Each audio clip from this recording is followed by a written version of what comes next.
Hello, and welcome to the NAICS Code Tutorial Series by Class Codes.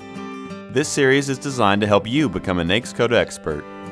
Showing here is a list of all the videos in this series. We have provided links to all of these videos in the description below.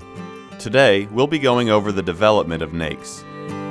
NAICS was developed by the ECPC of the United States Office of Management and Budget, along with Statistics Canada and Mexico's INEGI.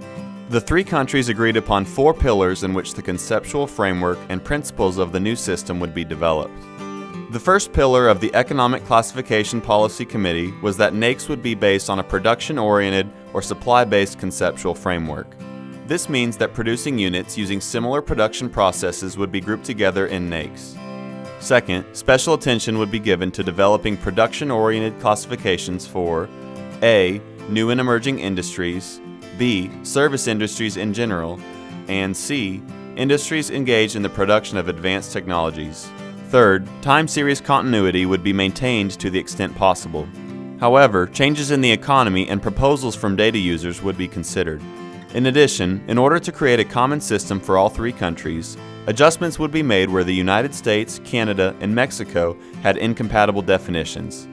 And fourth, in the interest of a wider range of international comparisons, the 3 countries would strive for greater compatibility with the International Standard Industrial Classification of all economic activities.